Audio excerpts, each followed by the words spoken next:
There's my Miata race car sitting outside because I had to push it. Clutch wasn't working. Let's fix it.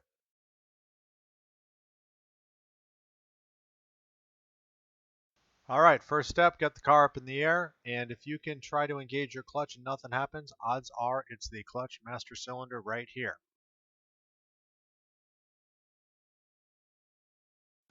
Before we jump into the installation, let's go over the tools and materials you need for this project. You'll want line wrenches, at least a 10mm for the master cylinder, plus whatever matches your hose setup, 12mm socket for the master cylinder, and a 12mm wrench. On the slave cylinder, you'll probably need an 8mm wrench for the bleed screw, and I took 13mm wrench and socket to get the slave cylinder off the transmission. Factory's probably 12mm. These look like aftermarket bolts. Now, when you're replacing the parts, it's a good idea to replace the master and the slave at the same time. However, if you aren't losing fluid in the master cylinder and the clutch isn't engaging, odds are it's a master cylinder issue. If the fluid is dropping in the master cylinder level, odds are it's a slave cylinder issue. To make it easy, it's just replace them both. You also want new brake fluid. I run .4. I'll typically start any of these projects by first draining the brake fluid out. I've got a mighty vac here and I'll just pump the fluid out of the system. Just makes it clean. Remember, brake fluid can destroy paint, so if you do spill any brake fluid, make sure you wipe it up immediately. Once the brake fluid's out, we want to move on to the next step of actually removing the master cylinder. Takes a couple of 12mm bolts. You want to loosen them up. Before you do so, however, you do want to take the master cylinder feed line off. That is a 10mm, and you can see I'll remove that here.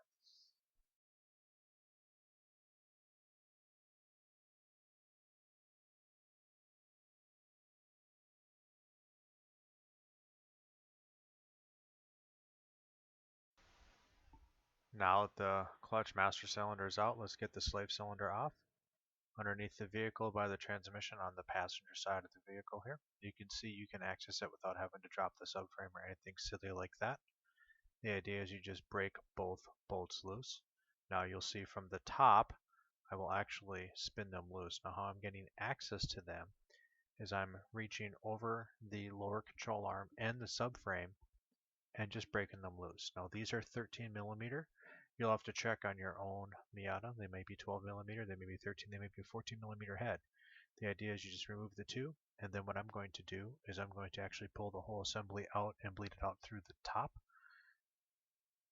You may have to undo the line first to pull the slave cylinder out. If you've got a hard line, I've got a flexible clutch line, so I can just pull it out from the top there.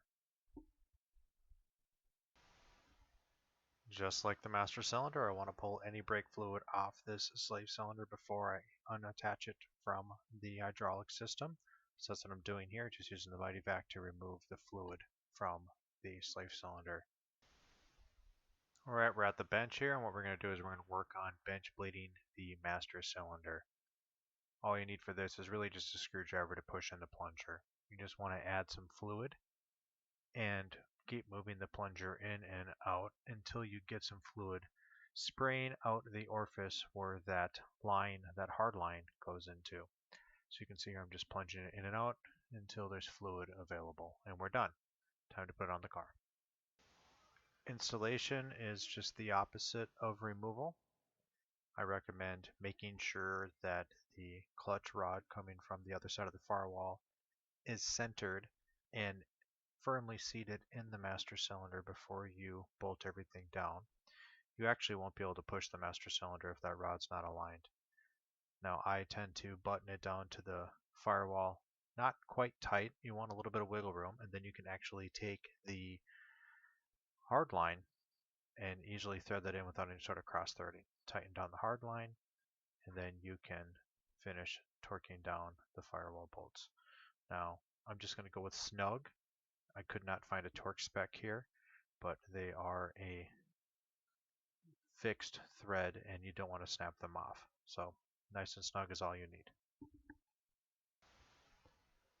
Now we're over at the other side of the car. Just want to take off the slave cylinder and install the new one. Do note the orientation of the rod and the bleeding here. I've actually got the rod backwards and I straightened that out afterwards. Now you can put the rod in backwards. It makes it easier to plunge this, or you can put it in the correct orientation to where the little point is sticking out. That will actually thread into the clutch fork underneath the car. And all you want to do is, again, you want to get a little bit of bleeding here, just makes it easier, and then thread it on down and bolt it to the slave cylinder to the side of the transmission.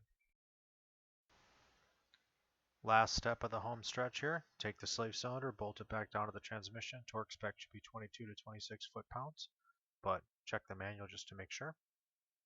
Then what I like to do is I like to depress the clutch using a rod or a brick or something to hold the clutch pedal down. I actually used my prop rod and pushed it against the back of the seat. Then use the Mighty Vac to pull some final air bubbles through. I only had to do it twice, and then we should be all set.